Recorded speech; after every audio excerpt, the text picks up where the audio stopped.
Legacy Maker, the All Sports Network. Welcome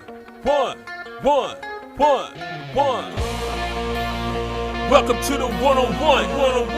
When it comes to ratings, man, we number one. I get the truth, then I give them the scoop. If anybody got a question, I give them the proof. Welcome to the one-on-one. When it comes to ratings, man, we number one. I get the truth, then I give them the scoop. If anybody got a question, I give them the proof. Welcome to one-on-one at Legacy Maker Sports Network. Hello, everybody. Darrell, Owens, Legacy Maker Sports Network, and we are back for another edition of One-on-One, episode 22. And with me today, I have assistant coach, Virginia State, my man, Drew Williamson. Coach Drew, how you doing today, sir? I'm good, Darrell. I'm glad you can have me on, man. Glad to be here. Man, well, we're glad to have you, Coach. I mean, it's been crazy times out there these last couple of months. I don't think anybody saw this thing coming out of nowhere. I mean, it just hit us, and now, we've had everything happen. George Floyd's situation, we've had, COVID. I mean, you name it, something happened. We've lost some big names this year. Just a wild 2020. But first of all, we got to get started off with the check-in. Coach, how are things going with you and your family during these crazy times? It's been tough, but it's been like one of those good toughs. I think for me, being a college basketball coach, you don't get as much time with your family as you would want. You're always traveling on the road, recruiting, different things. But for me, over the last 4 or 5 months, I'm actually able to get my kids in bed. Wake up in the morning, I'm still here. So those things you kind of take for granted when you're kind of doing your job every day. So the positive of it is just you get the family time. You get to slow down a little bit. And I think the negative part is, of course, it's a challenge for everybody to kind of be stuck in one place at one time. You can't really travel. So I don't get a chance to see my family down in North Carolina as much as I would want to. Because we're trying to keep everybody healthy and safe. So those are the challenging parts, but it's one of those deals where you just try to fight through the adversity and come out on the better side of it at the end. Yeah, I got to agree with you 100%. And it's just, like I said, with so much going on, you're trying to be safe, you're trying to wear the mask, it's just so much adjustment. And even 4 months in, a lot of, some people want to adjust, and some people want to adjust, and some people don't. And I think that's what's making it really difficult for all of us right now. I tell you what, like I've talked to a few other coaches, man, and as a athlete, a coach, former player, you used to being on a team, so you kind of know which teams are going to be good. Like the teams that are buying into one common goal is going to be good. Right. And I think us as a country right now, we're in a kind of battlefield where everybody's not on the same team. We're struggling trying to find out common ground, and therefore we're in a lot of tough times because one team's over here saying do this, the other team's over here saying do this, and at some point we got to meet together and get this thing in the right path. Yeah, got to stop butting heads. It's crazy. I mean, and I will give this analogy. I think the last time we all came together was 9/11. Mm-hmm. And it's sad that it always has to be a tragedy in order for somebody to come together. But unfortunately, it just feels like this one is so political. Yeah. It's just kind of hard to see, which way to go. So hopefully things will finally get back to normal soon and we get basketball this year. Man, I'm hoping so, man. I was excited yesterday watching the NBA. NBA came back on. Man, I sat down on the couch and got some good coverage. Yeah, it was beautiful. I never thought I'd be excited to watch a scrimmage, but I definitely was deep into that one. I was definitely deep into that one. And talking about basketball, Coach, I know it's been a love for yours forever. But tell us that moment that you said that you knew that basketball was going to be your all in all. Do you remember that moment when you said basketball is love for me? This is it for me. Yeah, I tell you what, man. For me, coming up, we played every sport. So like my neighborhood, all our guys, we played every single sport: baseball, football, basketball, and the coaches coached all the same sports. So like it was the same coach for each sport. But for basketball, I honestly think probably around my 10th grade year of high school, started having a little bit more success in areas where I'm like, I probably can do this at the next level. Coaches started calling, trying to recruit me. And then, you know, as a sophomore, I was starting on a championship team. We won the championship my sophomore year. I was leading scorer. And so at that point, you kind of look at it like, okay, well, maybe this is a career for me or the next step in my college life. But I think at that point, I really did start honing in on focusing on strictly basketball. Still played football, had a pretty good career in football as well. But I knew at that moment that, you know, I needed a scholarship to play basketball because my heart was all in on it. So no, you talked about how you knew it in that sophomore year, and then you know obviously you eventually go on to go to Old Dominion, and what kind of, I guess, like how did you make that choice to go to Old Dominion? Especially you know, probably, you know, you probably had a whole bunch of schools coming your way, but how Old Dominion? Why Old Dominion? And let's talk about your career at Old Dominion. Okay. My recruiting story is pretty unique. So I actually had committed to go to the University of North Carolina my senior year of high school. And I was going as a walk-on, preferred walk-on my freshman year, scholarship the following year. Matt Doherty ended up getting fired at UNC in March, which was late in the recruiting process pretty much. So he ended up getting fired then. And at that point, I met with Roy Williams and the new coaching staff, but, you know, they couldn't honor his commitment. You know, they were honored the first year where I could come in my freshman year, but as far as sophomore and junior year scholarship, they couldn't promise that, which as a kid, I didn't understand it, 18-year-old. Right. As a coach, now I completely understand it. They never seen me play before. So they had to kind of rebuild their program with the players that they wanted to bring in. But I say that to say, you know, Old Dominion was the first basketball offer that I got going back to my junior year. So they recruited me really, really hard from the beginning. And so when the stuff with Matt Doherty happened, they were the first school I reached back out to just kind of get an idea if they still had any scholarships available. And they actually did. And so the ball kind of got rolling from there. I went to visit that same weekend. Worked out with the guys, hung out with the guys. We went out to eat different places, and it just was the right fit for me. And they always say things happen, you know, how they're supposed to happen. And I wouldn't have had the career, I don't think, if I wouldn't have went to ODU. Like the career I had in basketball was perfectly fit for Old Dominion. The timing of the university kind of getting started with the program getting better, the new facility that they had. And then the coaching staff was kind of new and they were trying to put something together as well. So, you know, I kind of came in as a freshman. In about my fourth or fifth game as a freshman, I was starting at point guard. And so from there, it was kind of just taking off from there. And then sophomore year, junior year, senior year, of course, I started. But I was a captain all 3 years. And so I think the leadership role for me kind of took place being at Old Dominion. Kind of going in there and them kind of seeing me as a leader as a sophomore, kind of put me in position to where I am today. But just kind of speaking on the career at ODU, you know, we from sophomore, junior, senior year, we were in a tournament every single postseason. We lost in the first round against Michigan State my sophomore year. We went to the NIT Final Four at Madison Square Garden my junior year and lost to Michigan. And then my senior year, we lost to Butler in the first round of the NCAA tournament. But for a career, we won 81 games in 3 years. So that's something to kind of brag about. Well, I mean, you know, you guys kind of had an opportunity to put Old Dominion, like you said, on the map. And you know, now you can see that they continue to kind of grow as a school. And then you can see that their program, you know, they got Jeff Jones down there now. And, you know, they've done a really good job down there. And you guys kind of helped start that.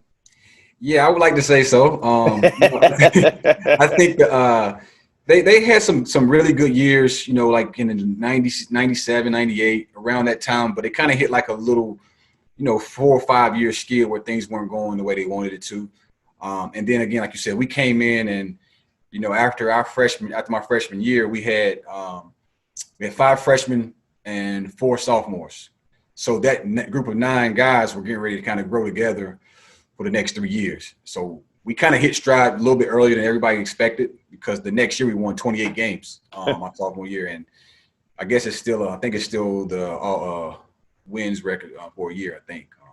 And ain't nothing wrong with that. Not too shabby. Yeah, a little humble brag, man. Now, of course, you know, leave Old Dominion. You played overseas, but then how did you get that Virginia State job? You know, I know you've been there since 2013, but you know, how did coaching become a part of you?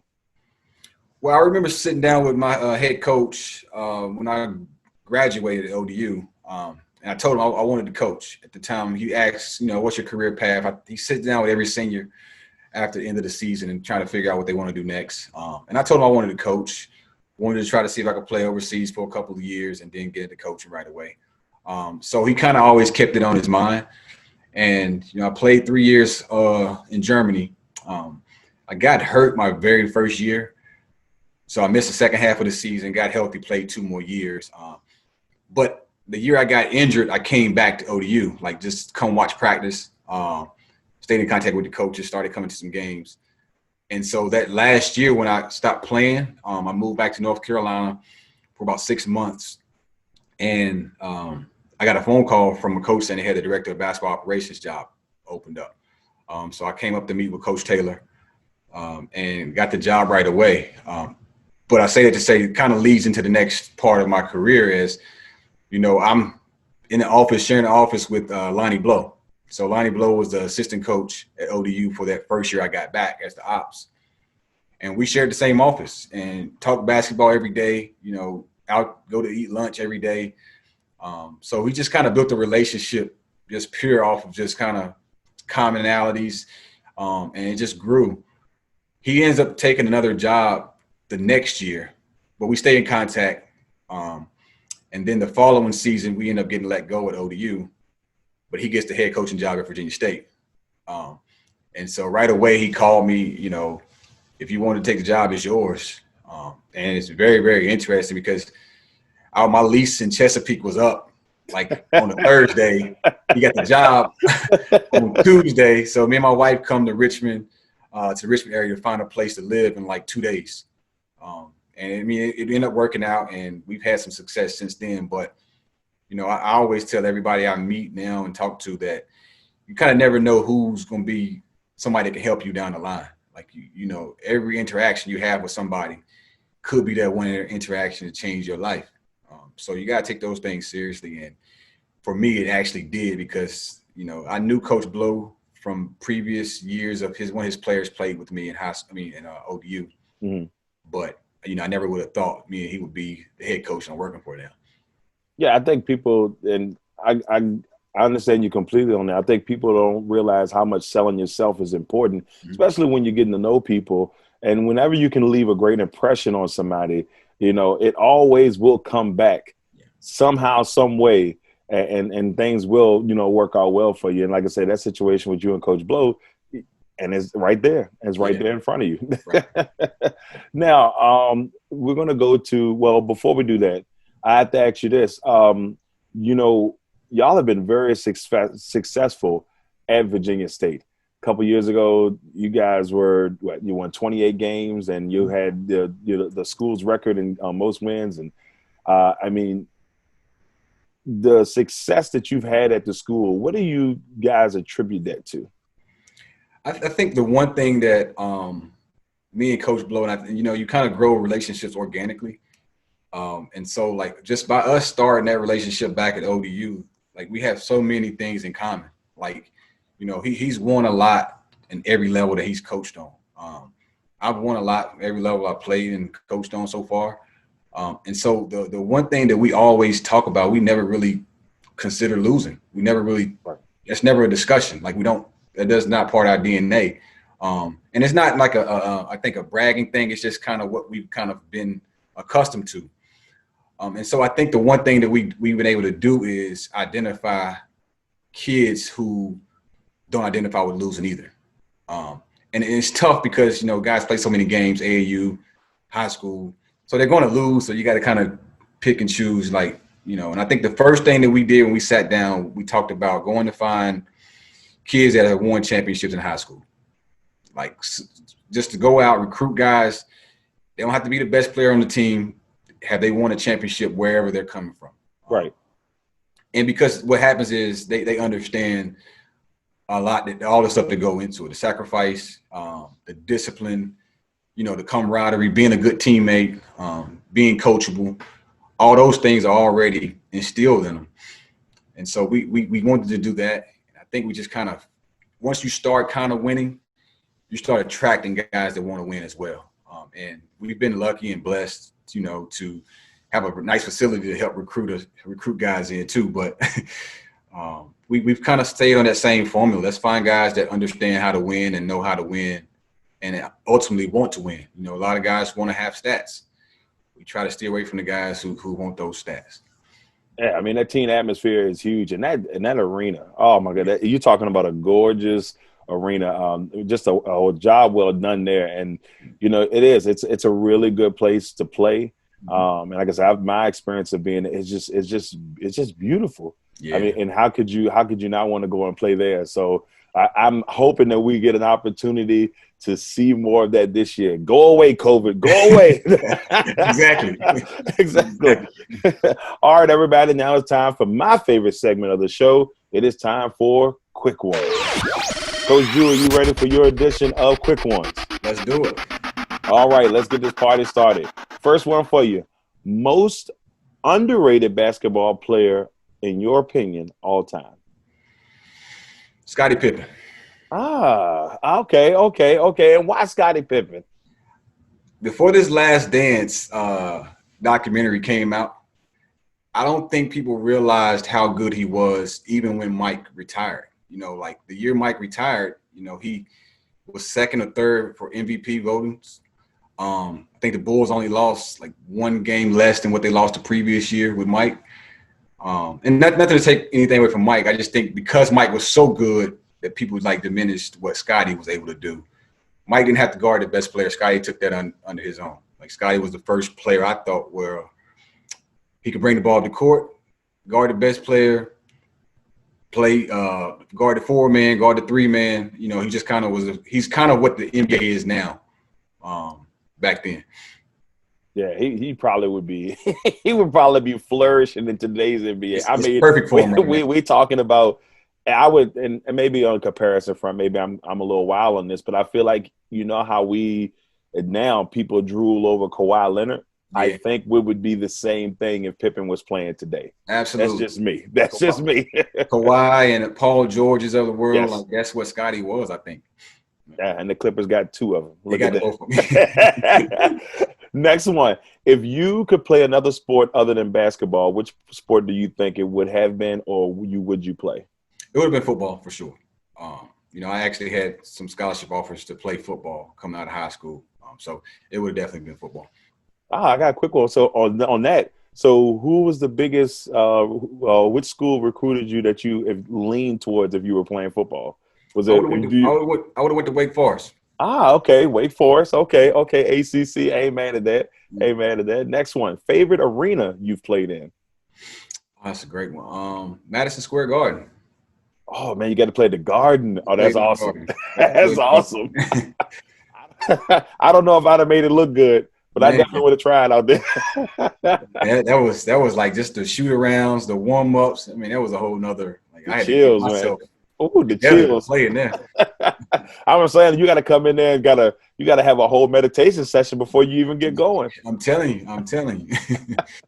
All right, last one. Worst song you've ever heard? Whew. There's a lot going on right now, I tell you.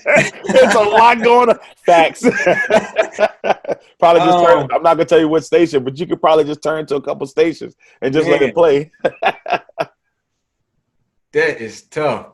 You know what's funny? I think the and I've actually changed on this artist now. But the first time I heard Lil Baby. I think it's Lil Baby. Yeah. He in the song where he says, "Wham, wham, wham, my name Lil Baby." That was probably the worst song I've heard. But now, I actually listen to some of his music now and actually like it. I actually like some of his music. So I think that was early on in his career when he first was getting started. And I heard that verse, and I was like, wow, this music thing is going the wrong way. Yeah, I've had a couple artists like that. I think the one artist that kind of like when I was younger, I wasn't a huge fan of, but I'm more of a fan of now was actually Erykah Badu. Okay. I just felt like, I mean, I don't know what it was. Maybe it was as a kid and I wasn't understanding what was going on, but I just was like, this Erykah Badu, whatever. But now I'm like, nah, bro, Erykah Badu, man, she there. So, I mean, it's the change from being young into old for me was just that, gaining knowledge and like, yeah, that Erykah Badu. I think that one verse is just kind of like, it always has stuck in my head. Because our guys used to listen to it in the weight room all the time. So you kind of in the weight room and you hear these songs, and it's like, what is that? What are you listening to? Nah, he's actually a really, really good artist now, man. I really like his music. So it's kind of funny that's the song that sticks in my head when I think about it. Yeah, you can tell that he's grown. It's big time now. I mean, he won Hip Hop Artist of the Year on BET Awards. So he's really coming up there. So let's see what the baby does in the next couple of years. All right, Coach, that was the Drew Williamson edition of Quick Ones. And, Coach, before we go, once again, we truly appreciate you coming on one-on-one here on the Legacy Maker Sports Network. And, we truly appreciate the opportunities that Virginia State has given us over the years, especially for a small network when we were first getting started. The just wonderful things, covering basketball, covering football, and covering some other sports there, track. So we truly appreciate all that Virginia State has done for us. But before we go, I need you to have an opportunity to leave your legacy. So do you have any special projects going on right now? And on top of that, what type of legacy do you want to leave once you finish coaching basketball? I'll work in reverse. I think the legacy that I would hope to leave is just to affect as many players that I coach, affect their lives positively as possible. I think that was one of the reasons why I wanted to get into coaching, because of the positive effect all the coaches that I've had in my past. I've been blessed to honestly say I've never had a bad coach. Right. They somehow affected me and changed me into the person I am today. And so I hope to have that kind of effect on every student athlete I touch, in some form or fashion. So that's just the legacy that I'm hoping if one of my players can say that about me when I'm finished, that a job well done for me. And I think the far as the other question, so I have a nonprofit that me and my friend working back home in North Carolina. Mm-hmm. It's called We It, basically acronym for whatever it takes. And so right now he's doing some 7-on-7 passing league with some kids back home.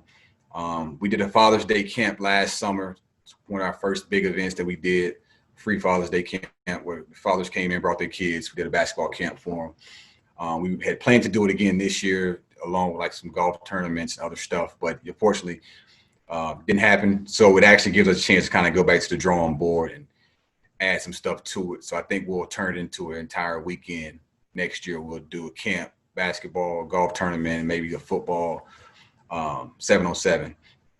So, what we're trying to do is just trying to get the kids opportunities that they deserve. And where I grew up, it was either sports, get out of our neighborhood with sports, or don't get out. And right. I was able to kind of use basketball to get me to where I am now. And I want to, like I said, I want to be able to affect these same kids and let them see it is a way to kind of do something different, even if it's not sports. And so we're trying to work that thing and make that as big as possible for us. Again, it's whatever it takes. It's the acronym for We It. And we were working towards making that thing as big as possible back in North Carolina. That's awesome. That's awesome, Coach. Coach, I truly appreciate you coming on. And look, everybody, got to go check out some Trojan basketball. We're going to get it this year. COVID, go away, because we got to get some Trojan basketball this year. Coach Drew, thank you for coming on. This has been episode 22 of One-on-One here on the Legacy Maker Sports Network. Coach Drew Williamson of the Virginia State Trojans. Coach, thank you once again. Thank you. All right, everybody. I'm Darrell Owens. Until next time.